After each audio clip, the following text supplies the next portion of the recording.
Yeah. Yeah, because there'll probably be people creeping in over time. Yep. So, okay. Good morning and welcome. My name is Donald Staub. I'm the director of the School of Foreign Languages at Izmir University of Economics. I want to begin by wishing everybody a happy, healthy National Day of Celebration of Youth and Sports. Thom, in case you did not know, the 19th of May is a very important holiday here in Turkey.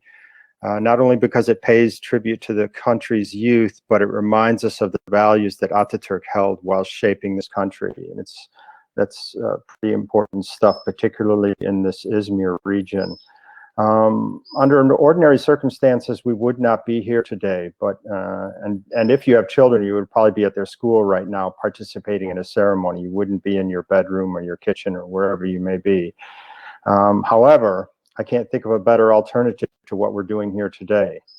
For us here in the SFL, it marks the end of a beginning. In fall 2019, we began a different approach to professional development by asking each instructor in our school to identify a professional development project. Some made them individualized, some chose to work with partners or small teams. We were okay with that. Instructors were paired with a trainer from our teacher development unit led by our Bahar Goon and our teacher trainers from the TDU. You can all pat yourselves on the back because you've done a spectacular job this year. So today is a festival of the projects carried out by instructors in the prep program. Throughout the day, 26 prep instructors at last count, that's what I think I have, will present the results either individually or with partners through presentations, posters, and workshops. I'm the proud parent of one of these presentations, which takes place immediately after Thom's talk. The festival continues next Thursday and Friday when instructors from our other three programs will be making their presentations. As you know, everything has not gone exactly to plan. In other words, to quote the boxer Mike Tyson, everybody has a plan until you get punched in the face. The plans of some of our instructors were punched in the face. Their data collection and action plans relied on traditional classrooms, but unfortunately the pandemic put a stop to a good many of these projects, leaving us with a smaller field of presenters. But that's still okay. We have no problem with that. C'est la vie, right? Regardless, what I see here is serendipity and opportunity. Above all, every one of our instructors has developed incredible skills in the mere 2 months that we've been online. Their toolkits are bulging with new ways to deliver and assess instruction. And I'm extremely proud to see the levels of determination and innovation across all instructors. We're also rethinking the way that we'll be delivering language on the other side of this. Not because we have to, because we want to. Why not? We have a new car, let's drive it, right?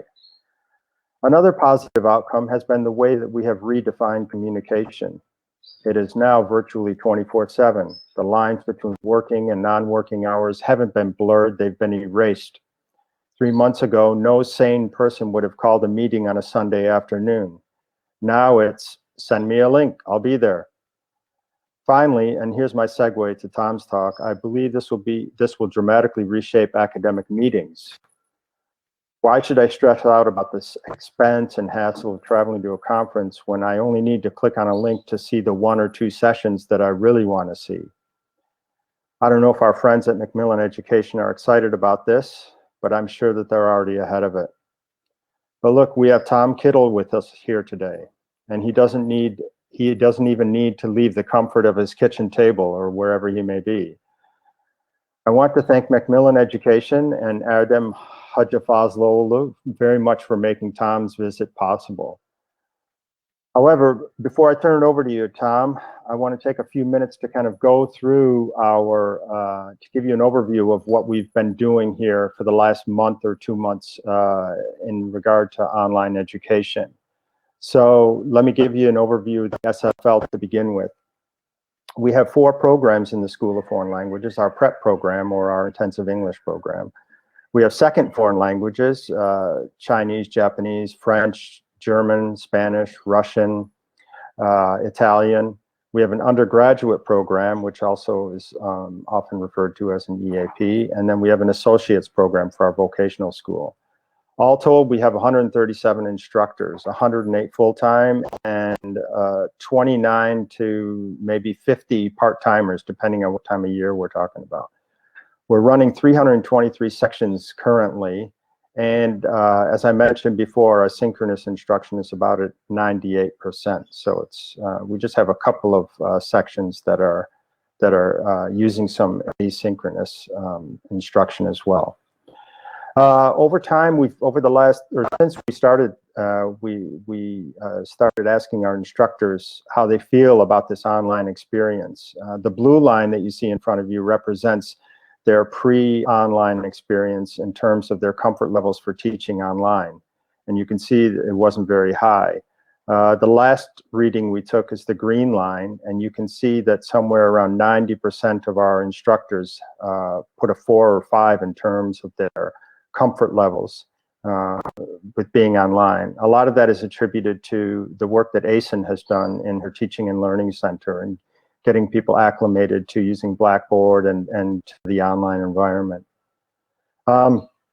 We've also kept an eye on what teachers think about how they're doing for teaching. And after 1 month, you can see almost 90% of our instructors have felt that, that they've been in the 4 or 5 range, so pretty good about their teaching. How the students are learning is not so high. You can see that it's only around 60 or less than 60, maybe 55% are feeling in that 4 to 5 range about the way that the students are learning. But what's really important to us, Thom, and this is why we're so keen to have you here and so thankful to have you here today, is this next set of graphs. And that is that if you look, we've got 2 indicators here, the number or the percentage of students joining the online classes and the number of students or the percentage of students actually participating in the online sections. So if you focus on, let's say in that top graph, on the 75 to 100% figures, you'll see that after day 1, we had pretty high participation, and over the month that has dropped significantly just in that one category. And you can see that through all the categories over time pretty much as well. And likewise for student participation in those classes. Now I know that there are a lot of technical issues. Mics don't work, cameras don't work, but still the students are reluctant to participate, which again is why we thought we would ask you here, and we're again very happy to have you join us. So I hope that these prefacing remarks give you a little background about us and where we're coming from, and why we think that you have some really good information to share with us. So at this point, Thom, I'm going to turn it over to you. Thom Kiddle, thank you very much for joining us, and thanks again to Macmillan Education for making this possible.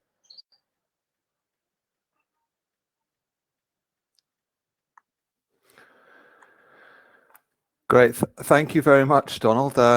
I'm not sure if your introduction has kind of segued into me or just terrified me. The amount of teachers you have and the amount of cumulative experience you've gained as a faculty over the last couple of months is. I hope I can give something back to you. Let me just start with a few thank yous from my side. Thank you to Donald, to Baha, and to Esin for facilitating me being on this webinar with you today, and thank you very much to Macmillan for also inviting me to be part of this. I'm really excited to hear about this this end to your beginning of professional development cycle and the presentations you're going to make today. I wish I could stay and watch them all. Unfortunately, I have to return to when the rest of the UK wakes up, which will be in my household in about 2 hours probably, but I know that you'll be carrying on with some fantastic presentations, and all credit to you for continuing them and getting to this stage in, as Donald said, the blows that we've all been left reeling from in the last couple of months. So let me bring in my content here. Now I must give a little admission here that although I've been working with online learning for 15 years and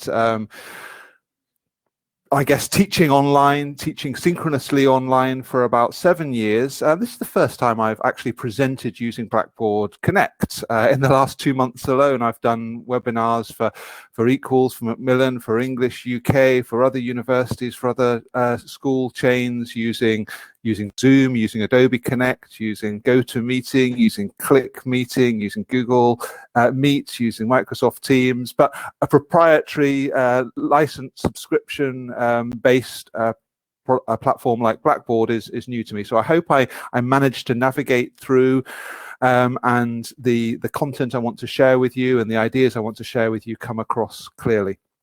I think we should be fine, because at heart, at essence, we're dealing with synchronous online learning, and the platform is merely the vehicle that's going to get us there. And whether we're in a Ferrari or a Lexus or a Toyota, or the kind of 15-year-old Renault that I drive, we're still going to get to our destination, barring complete breakdown. So the platform is merely the vehicle, and we want to talk about what we can do with that platform to enhance participation.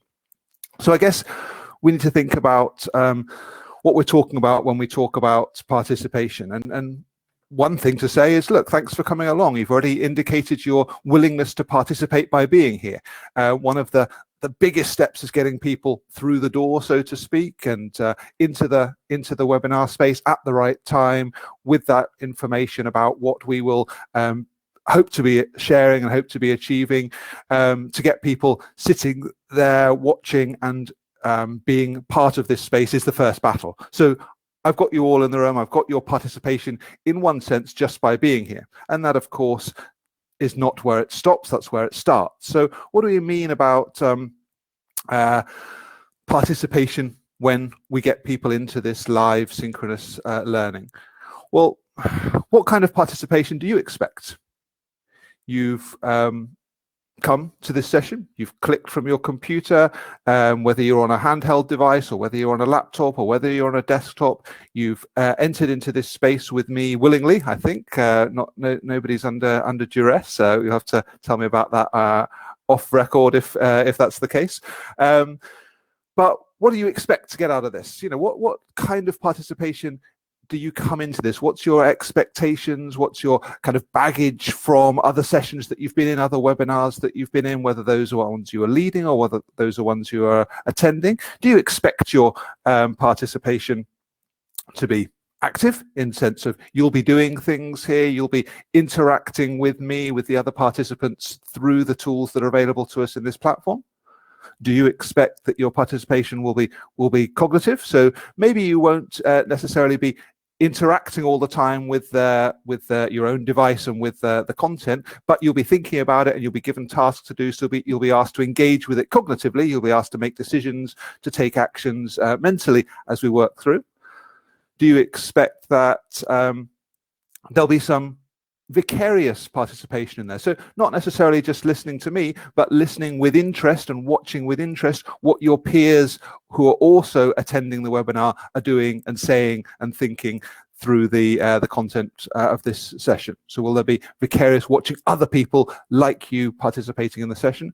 Or do you feel that it'll just be a passive experience, that you'll be there sitting and listening and watching and maybe keeping your eyes open for the full run, but that's a vain hope from my side. So how are you feeling at the minute? Well, let's have a little think about this, and we'll start with a question to get us in there.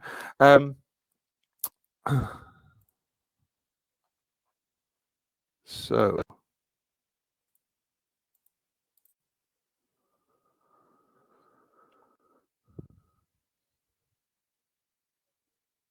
let me go in here and give you a little choice, a very simple choice.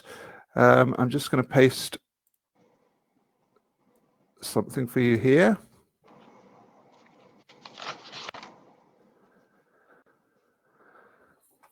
Okay, so there are 75 of you in the session, so you can be honest. I'm not going to see who's voted which way. I'm not even going to look, so I'm just going to ask you, did you read the abstract before coming to this session?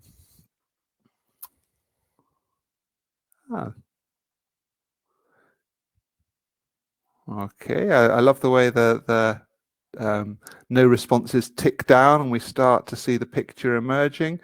So we'll see some people still waiting to make that decision, but we've got a fairly significant sense there. We can already see that there are some people who maybe logged on, maybe there's a second account logged on there, or they didn't realize they'd have to do something, or they've put their volume on and they've gone away to make a cup of tea or make a cup of coffee. But we've got over 60–70% of people there to give us their response there. So many of you read the content of the abstracts before you joined the session, which is great. And so I am telling you that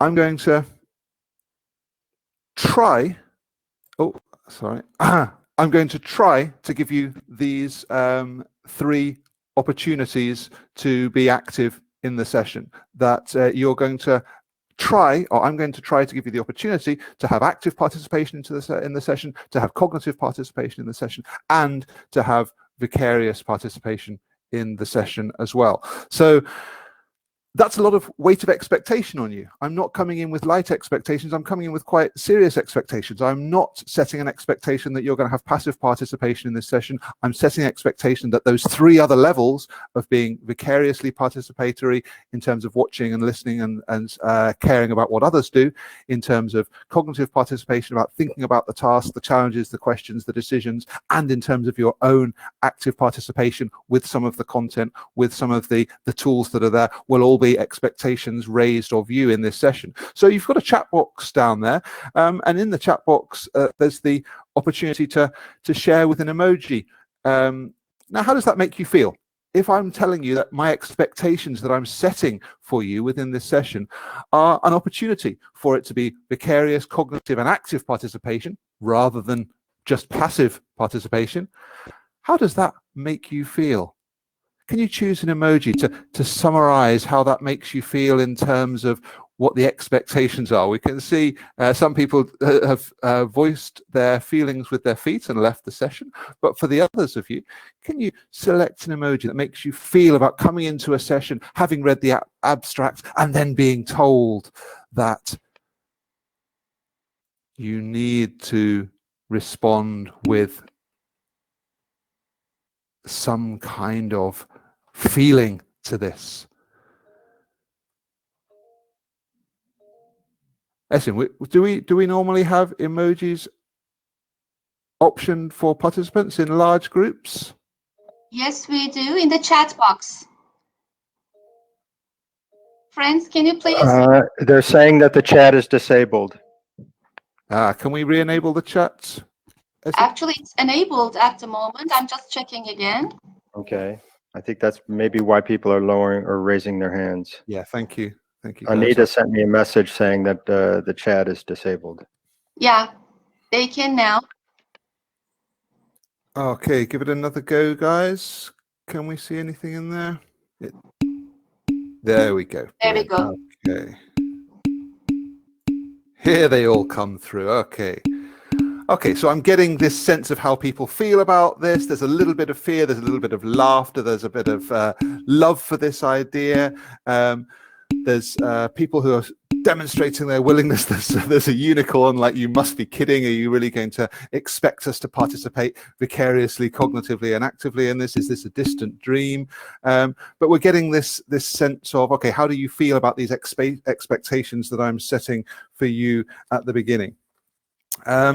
So I want to establish this level of participation through the session, but also to cover some of the reasons why that participation may not be forthcoming, but how we might approach that issue. So really what we're trying to think about here is, how do we get from participation to engagement with learning? What is it that we can do in terms of encouraging that participation that gives us student engagement?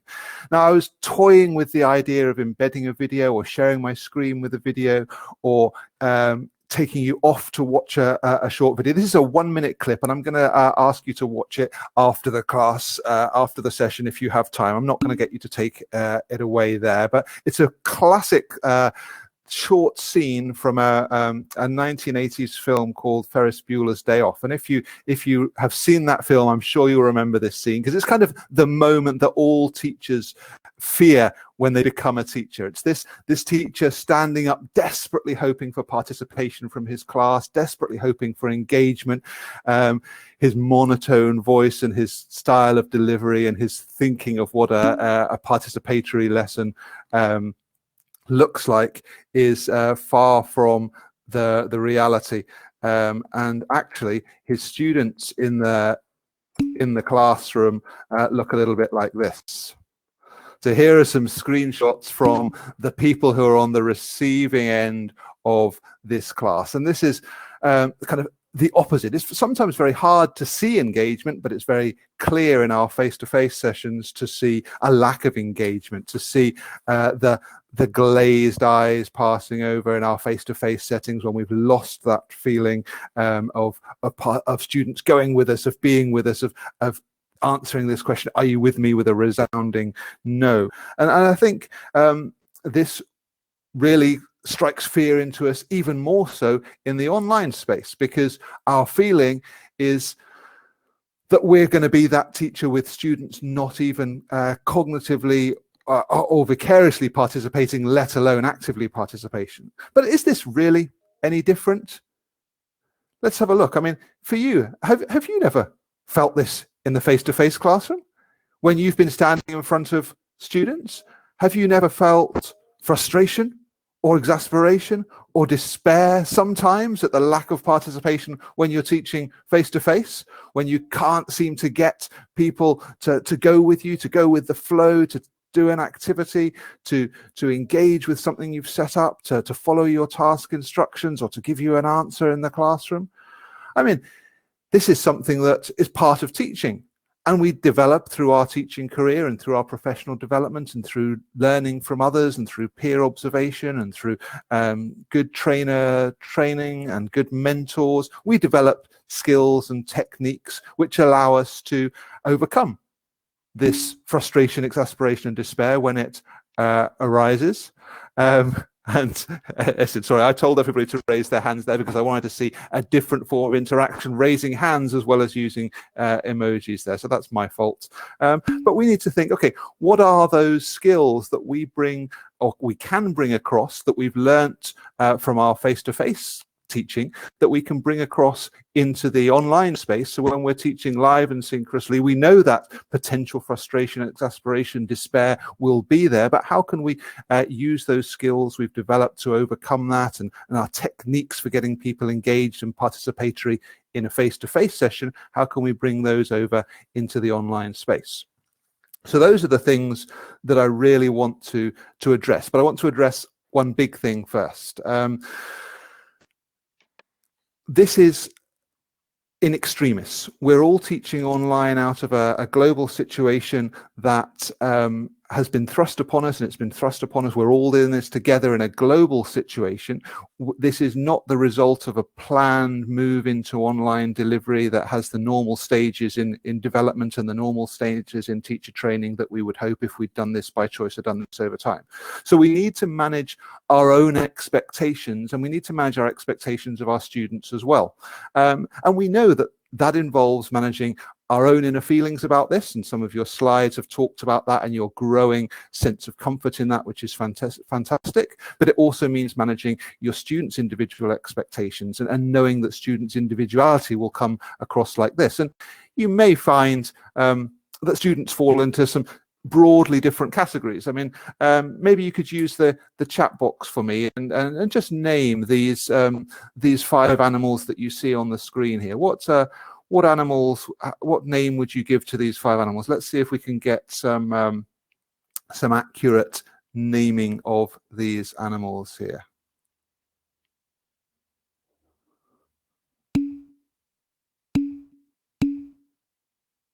Okay, you're doing pretty well.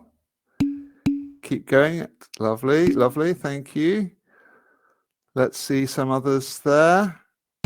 Who's the expert, or the one with 7, 8, 9-year-old children who's going to be able to name the one in the bottom right-hand corner?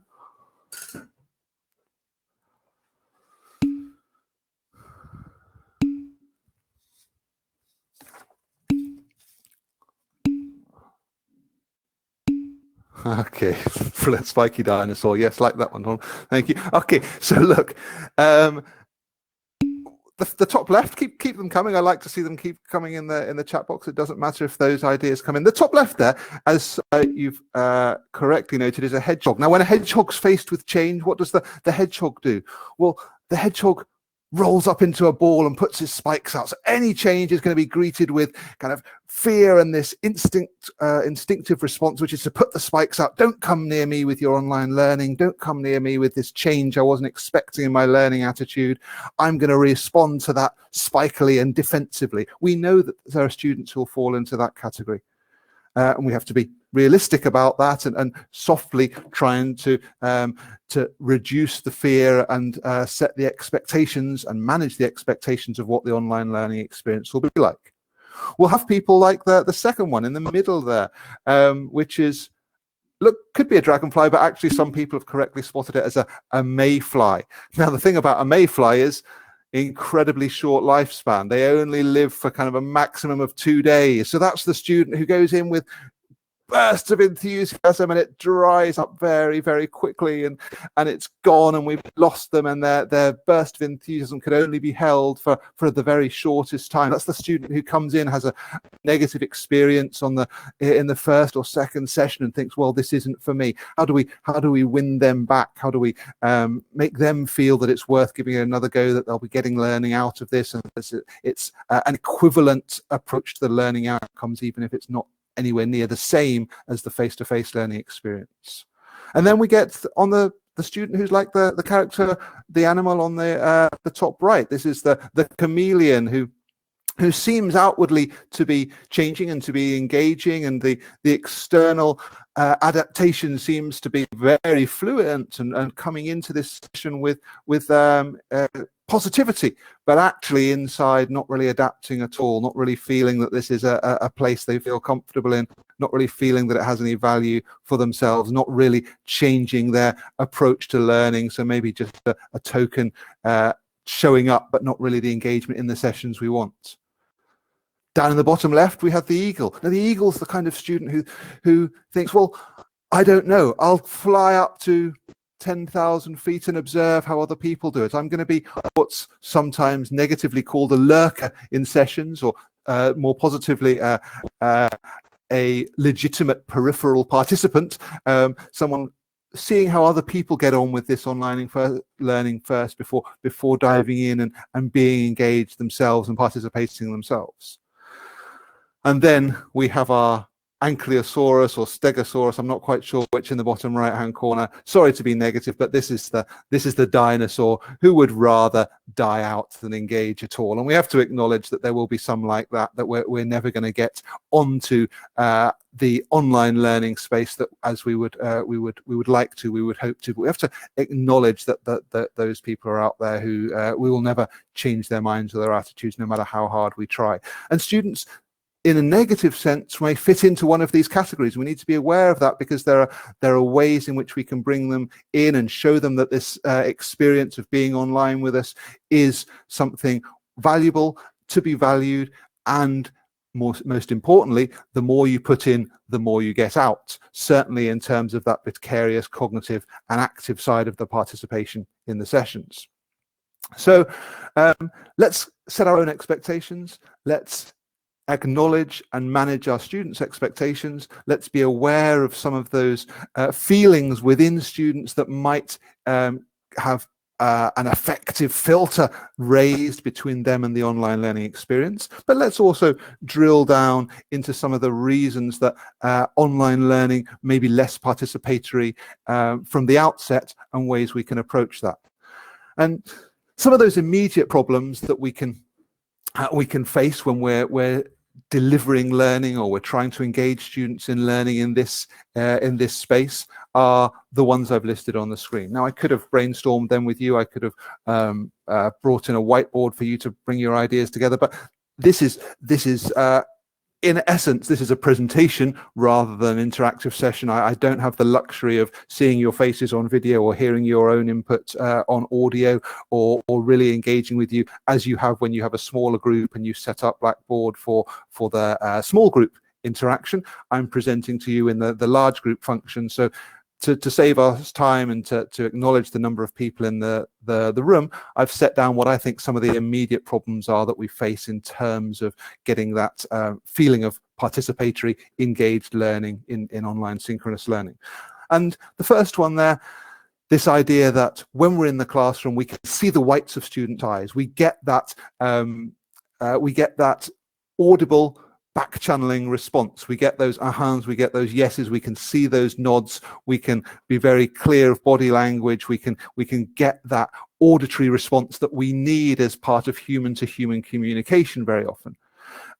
We don't have that in the online space, because if we open everybody's microphones and we're waiting for people to say aha or yes to everything we say, then it takes over the bandwidth. It's a horrible cacophony of noise. We just don't have that instantaneous back channeling that we feel comfortable with in the face-to-face space. A second immediate problem is the temptation to make things too teacher-centered, to focus in on what the teacher can do and move backwards, I guess, in terms of methodological development, move backwards to that transmission style teaching, where it's my job to present you content and it's your job to receive this content, and therefore the whole lesson becomes about what I can do as the teacher rather than what students can do as the participants. We also have more, I guess, tangible physical problems. The challenge of audio quality, the echo from students and from the teacher, the inability to hear others properly, and that frustration that comes out from that. And yeah, you may have seen that kind of viral video that went round about the way we interact in an online space. If we imagine we were interacting like that in a face-to-face space, it would seem so disjointed as to be crazy. But we have to be aware of that audio quality as a problem for some students. Then there's I guess a more psychological and emotional issue. We are, by definition in this context, inviting ourselves into somebody else's home. We're not inviting them to join us in our safe learning space on campus. We're inviting ourselves as the teacher to be beamed into their homes, into their own spaces. And not only are we doing that, but we're going to bring all our classmates with us for a window into your home. And that brings with it a sense of fear as well. Will there be that fear of, do I have the space? Am I going to get the distractions? Do I have the access to the technology that my friends have? Do I have something a space that's my own that I can even conduct these? Or will there be any kind of peer pressure feeling from, this is not what I expected education to be. I expect to go somewhere and receive this education rather than have to invite people into my home to receive it. Of course, we have those issues with connectivity. Donald mentioned at the beginning. Can I actually get into the session, stay in the session, participate in the session with my webcam and my microphone?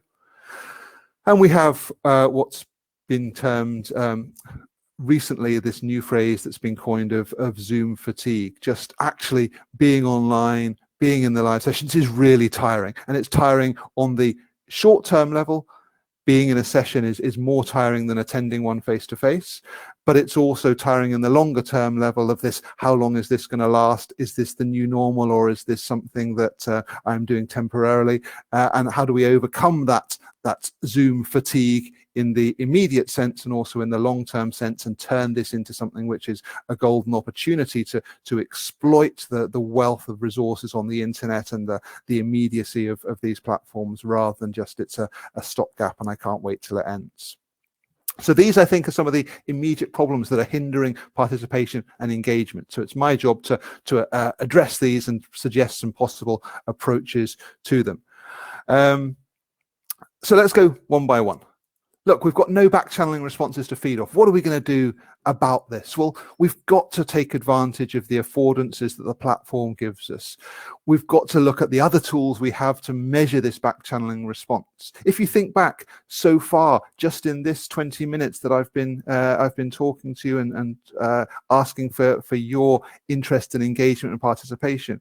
So far in this session, we've used a poll. We've asked you to write in the chat box. We've asked you to share your emotions in the chat box. I've asked you to raise your hand in response to something that I've said. So I've used these tools that are available on the platform to set the expectations of engagement from the outset. Started off with a poll very early on. I made the point that the chat box can get you writing, and that it can also be a very quick response to express your feelings. And I've seen that students have the ability to raise hands to get in there and expose their either opinion or their willingness to interact. But I don't have the luxury in this session of asking you to turn your videos on. So I have to do this with the tools I've got available. In your sessions, when you can turn your video, your students' videos on and your students' microphones on, we have lots more opportunities as well. We've got that opportunity for students to use their video window silently. So let's think about the activity participation that we could get just from that chat window, that video window on the screen.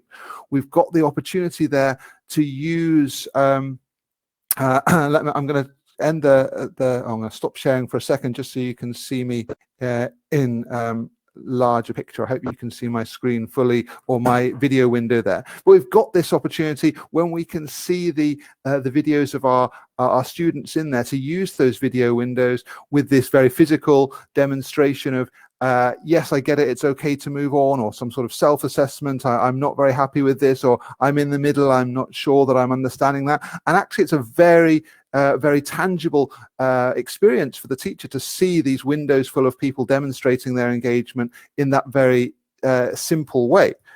But it's not just what they can do with their hands and their bodies in that video window. Let's also remember that there can be a physical dimension to the space outside the screen. So I would always encourage my students, or the teachers that I work with, to have a pen and a notepad with them, so that they can give me their response very visually. In a screen full of video windows, they can say how they're feeling, with a very quick sense of, here's my current feeling.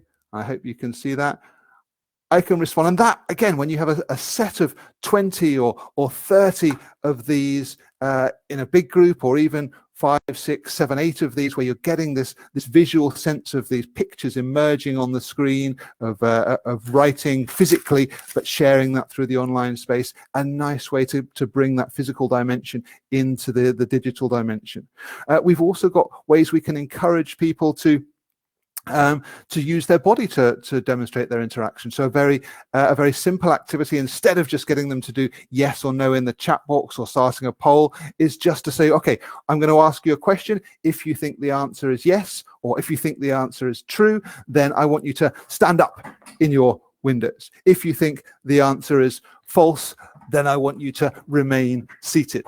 Now, just getting this physical interaction with the question that I'm asking. If I say to you, if I had your windows shared on this screen, and I was to say to you, this is an idea I could use in my classroom, true or false, I would be able to see how many of you are willing to stand up and say this is for me, and how many of you think, okay, I'm going to remain seated, this is not for me. And that using of the body, using of the physical space in the digital space, I think is a key to getting the brain awake and the participation through that blood flowing through the system and feeling more awake and engaged, and also very visual for the teacher to say, this person's not listening, is their sound turned off, are they having problems hearing me, why aren't they standing up, sitting down as my questions are going on.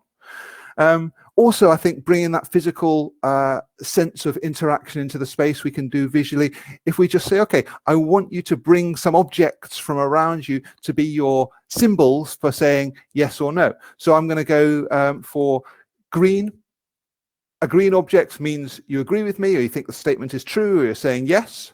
And a red object is something that means I disagree, or the answer is false in my opinion, or the answer is no. So I'm going to tell you now, from wherever you are, sitting in your space, in your home, in your kitchen, in your car, can you find something? Stand up, stretch, and find something around you that's green, and find something around you that's red that you could bring back into this space. I'm going to give you exactly 60 seconds to find something green and something red from around you. And 3, 2, 1, go. Stand up, stretch, go and find those objects.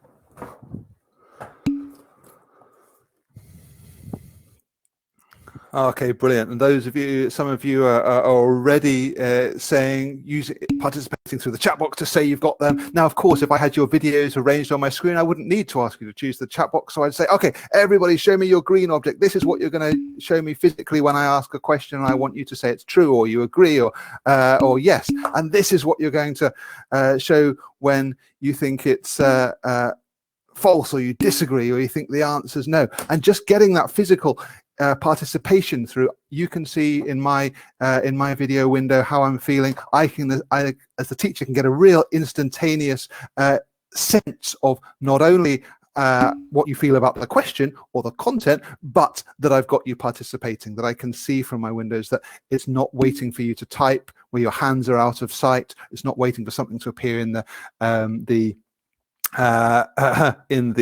poll. It's not waiting for an emoji to appear. I can actually see physically that you're there, you're with me, and address that if you can't, if you're not there. So no, we don't have those.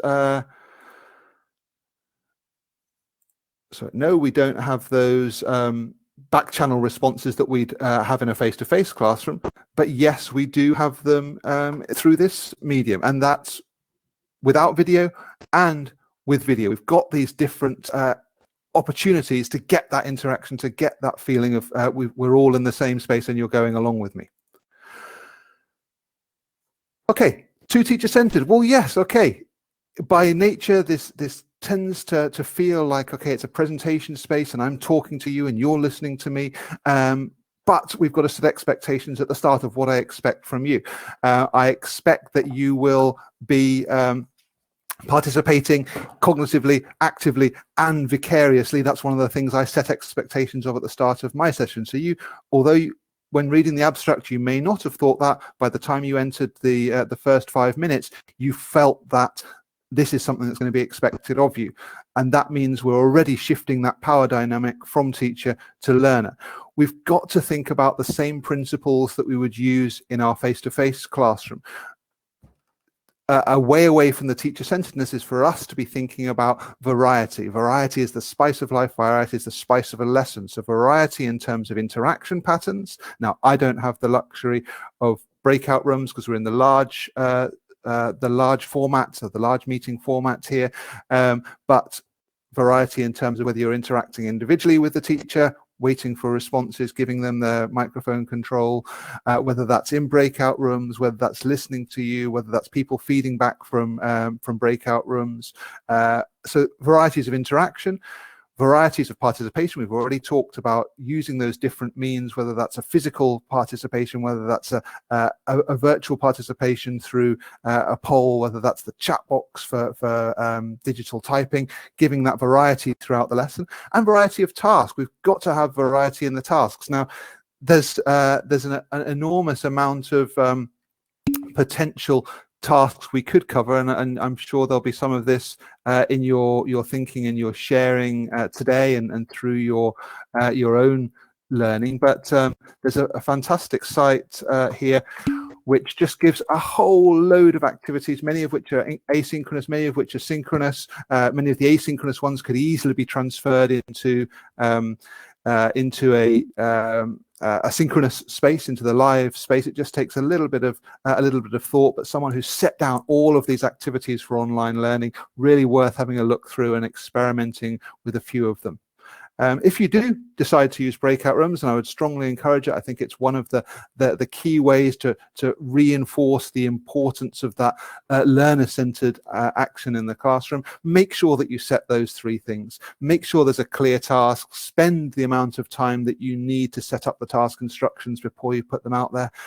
Definitely give them a time limit, make it clear to people how long they'll be in the breakout room and when you'll be bringing them back, and give them an outcome, give them something to come back with, that they need to come back into the room with something to demonstrate they've done that task. So you need a task, a time limit, and an outcome, and possibly some role definitions as well. So if we were in my class here and I had you in breakout rooms, I'd say something like, okay, I'm going to put you into breakout rooms in groups of 3 or 4, and in English, I want you to do 2 things for me. Firstly, I want you to find out which of you in your breakout room was born earliest in the year. So who was born closest to January the 1st? And secondly, I want you to find out which 2 of you in your breakout room live closest to each other. Which 2 of you have houses which are closest to each other geographically. Okay, you've got 5 minutes to do this. And when you come back into the room, the person who was born earliest in the year will feed back to our group on the 2 students in their group who live closest to each other. So we've got clear tasks. The first task allows them to set the role definition of who's going to report back. We've got a clear time limit, and there's an outcome that they can come back in to feed back to us.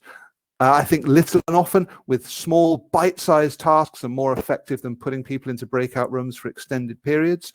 Get them back in, get that feedback, get that plenary feedback into the shared space as the way that you manage that interaction, and allowing them the autonomy of that small group space, but keeping it moderated and monitored through the teacher's retrieval of that information in the plenary space.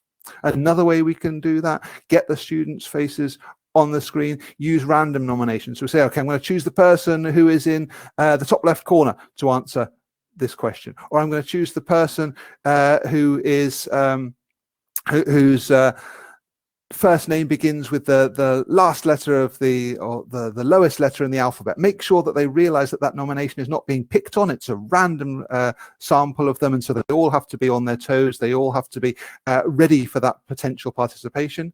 Or throw that over. I'm sorry, I've written that over the logos at the bottom there. Let that peer nomination come from students. So use random nomination for your first student you want to interact, and then ask that students to nominate who should be the next person to offer an answer. So if you've been working through an exercise and there are 10 answers that you want to discuss in plenary feedback, whether that's questions on the screen or questions in a book they have physically with them, or a task that you've given them outside, you set the first person to give the answer and let them then continue the flow. So they say who's going to be the second person. When the second person answers, it's that second person who chooses the third person to answer. So we keep that kind of sense of peer responsibility, and it's not the teacher driving everything. It's something that's a shared experience within that room. We talked about the problems with audio quality and echoing. Do think about your own voice and how that comes across. It's not always easiest to sample, but I would encourage you, even if it's terrifying, to listen back to a recording of your own session. Think about how your own voice is coming across. Very often a headset mic like I'm working is more gives a clearer voice quality than relying on the webcam of the computer or the laptop or the device to pick up. So if you can go for a headset mic, it just gives you that extra clarity. Are you setting an example with your own tone? Are you using that intonation to demonstrate your own enthusiasm for the space that you're in? The same way as we would do in a physical face-to-face class, when we set the tone through our own body language and our own use of voice. So can we use that to bring students in and to show them that you're valuing the learning that's going to happen in this space? And also, can we avoid that kind of echoey of the sense that we're talking in a great big hall? If you have a choice, and I am totally acknowledging that, and I'll talk about the next slide, that we may not have a choice about where we can be physically, but if you have a choice, then certainly a smaller room, soft furnishings around, that's cushions and curtains, have been scientifically shown to reduce that echo effect from behind you. So try to, if you have the choice, to think about it's fine to be in a more comfortable position with cushions around you. You don't have to be sitting upright at a desk in an empty room and to clear everything away from you, because that will in its own way distort the voice. Just think about what's it going to be like to be in a space with you and your voice for the length of your session, and can you share that with students to try and get them into a space where they can do this. We have to be aware that we are going into other people's homes. For the first time, potentially in this learning experience, we're going into somebody's home and we're saying to them, I'm now coming to your space rather than you coming to mine as the teacher. Ask people to think about it, check they're comfortable with where they are and what is behind them. Think about your own background and what people can see behind you, whether there's going to be people rushing past which are distracting, whether you can find a clear space, a professional space that we can set a kind of a tone as us as the teacher, that there's a kind of professionalism to the background, potentially a professionalism to how we look on the screen. I think that's important to give that sense of, yeah, I'm not in my vest and pajamas when we're in this space. I'm valuing this learning experience with the same professionalism as I would if I was walking into the classroom as your teacher. But check they're comfortable with where they are and that they've chosen the best space to be if they have a choice. Be aware that they may have these feelings of like a bit of fear and a bit of affective filter of what that you can see behind them in their screen. Maybe there's options to change the background or to set the background, but also use what's around them. Get them to bring things in that are meaningful to them from their own space. Make that own space dimension of learning part of the lesson rather than trying to wish it wasn't there. So I might say to you, okay, here's a brainstorming activity. Here's something I've picked up which is from around me. Can anyone tell me in the chat box what they think this is? Can anyone tell me what they think this object from my immediate physical surroundings is? I'll give you a little sense there. This is something I've grabbed which is within hand reach.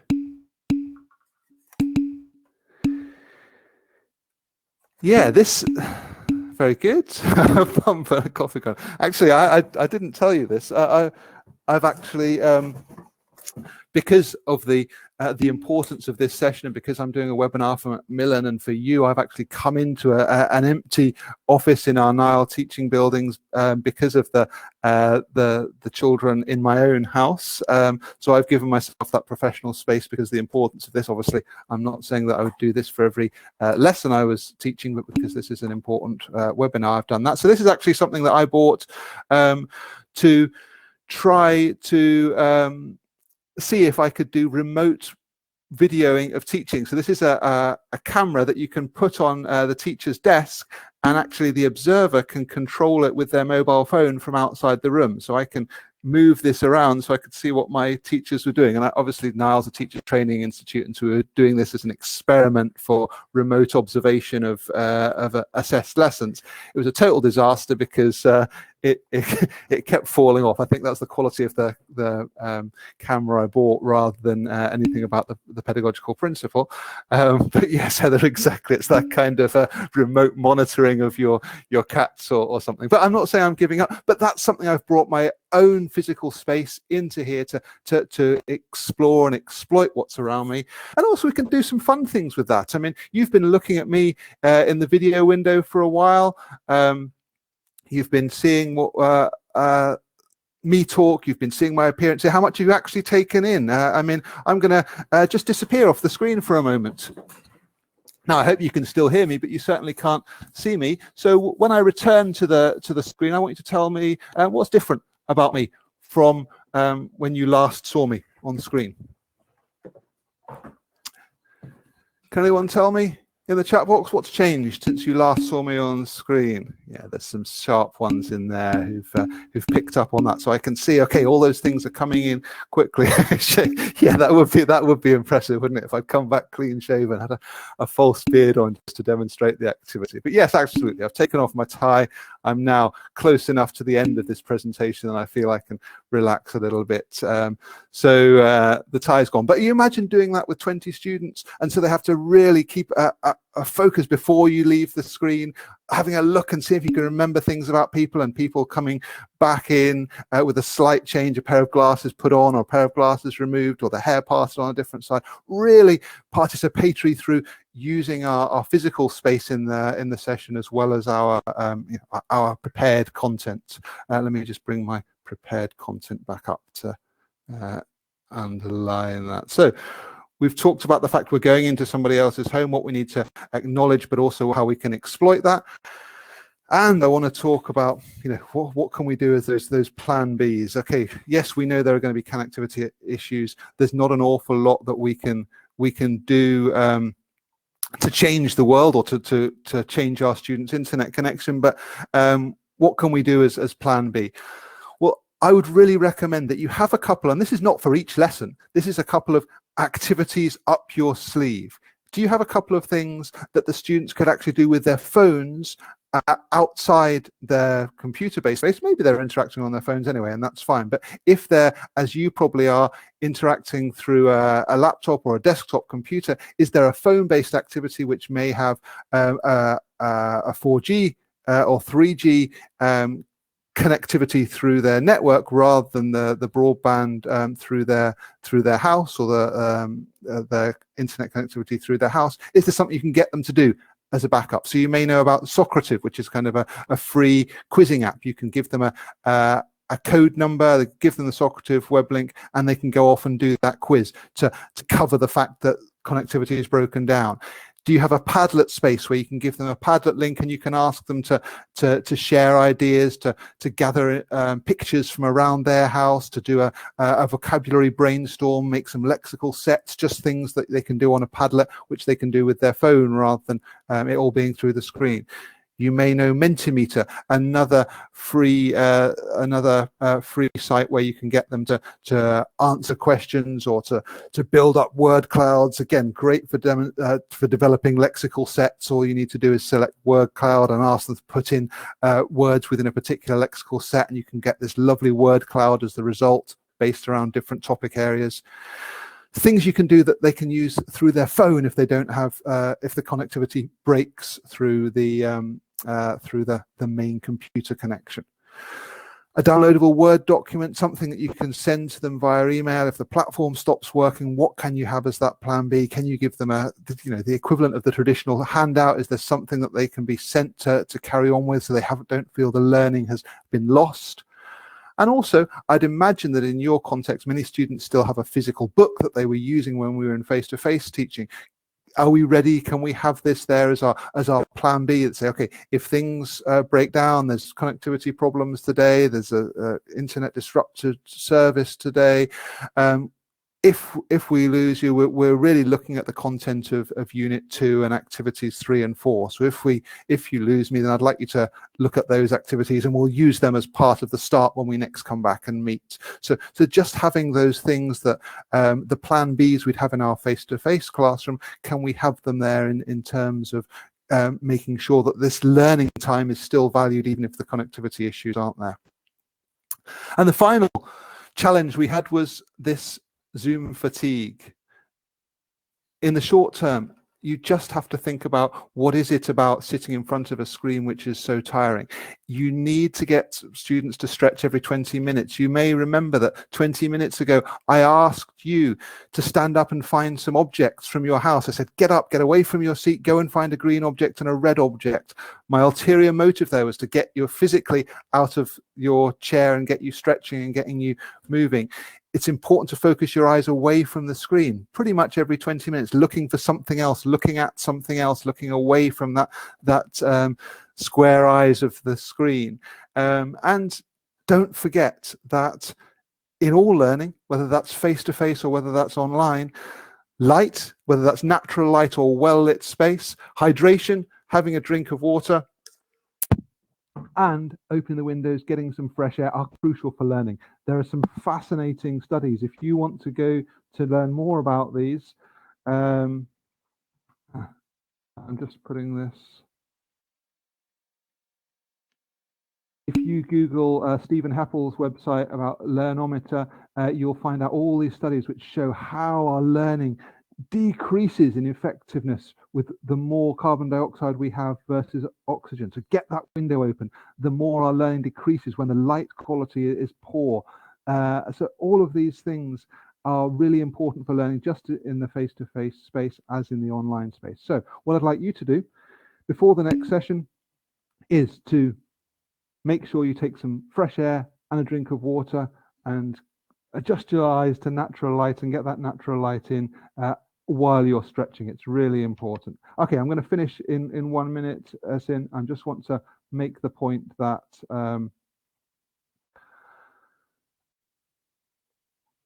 what does good online learning look like, and what does good enough online learning look like? So we know we're thrust into this situation. Let's think about, there are no accepted perfections of, sorry, Esin, do we need to restart here?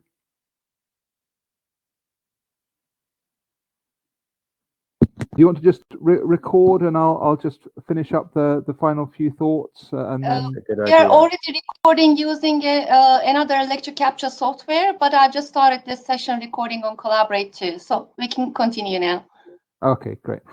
So the final points I was just wanting to make are, look, we're all in this brave new world where defining of best practice in online learning is emerging, and different people will think it's different things, as in this parable of the Indian folk tale about the blind men describing the elephant and everybody describing different parts of what they think that an elephant, or in our case online learning, looks like. Trust your instincts, trust what makes you a good teacher in the face-to-face space, and think about how you can bring that task, participation, interaction dynamic into your online space. I hope I've given you some ideas through what I've tried to demonstrate and to do within this session, acknowledging that you also have much more capacity when you have the small group format of your synchronous space with webinar, with webcam and audio possibilities. Hopefully you will agree that during the session you've had the higher levels of participatory engagement, that you've had some active engagement, that you've had some cognitive engagement from thinking about the challenges, what you would do, how this applies to your own situation, what the right answers are, or the best answers, and you've had some vicarious participation in terms of looking and caring about the answers your colleagues, your fellow teachers have given in chat boxes and emojis and things like that. And that would obviously be multiplied if we were able to see each other all on the screen. So hopefully your engagement here, your participation hasn't been only passive, and that it's been a valuable hour for you to think with me about the challenges of participant engagement in live online sessions. It's been a pleasure talking to you. This is just a slice of the things we do at NILE. You possibly know about our free Take Your Teaching Online course. That's from our website. You can learn a lot of things about online learning, student well-being, and further resources. We've also got a free membership space, which has fantastic resources, teaching, training, activity cards, a CEFR analyzer, which I've developed, a text analyzer, which is great for vocabulary. Have a look there. That's completely free if you register. And we're also running summer courses online this summer, believe it or not. Thanks to you guys. Thanks to Macmillan, who've got their own distance learning and teaching hub, which has got some fantastic resources. And thanks to all of you in Izmir. I hope it won't be too long before I can come and see you in person again, or you can come and see me in Norwich. Thank you, Esin. Thank you, Donald. Back to you. Thanks a lot, Thom. We greatly appreciate it. It was a very informative session. I saw a number of things that we haven't discussed here, so I found some great benefit from it. So I greatly appreciate your time. Thanks again to Macmillan for supporting you and letting you join us here today. I just need to make one quick announcement. Let's take a 10-minute break. We'll start Gulgun, Didem, and Rehan's session at 11:30, and then we'll catch up after that. I'm sorry, they have already started. Oh, they have. Okay, never mind. Yeah. All right, I'll have to jump over there then. All right. Yeah. Cheers, Tom. Thank you very Thank much, you. Tom. Good luck with the rest All of the right. day. I hope it's a great Cheers. success. All Bye-bye, right. everybody. Thank you very Bye-bye. much. Thank you very Thank much you, indeed. Justin. Bye. Bye-bye. Bye-bye.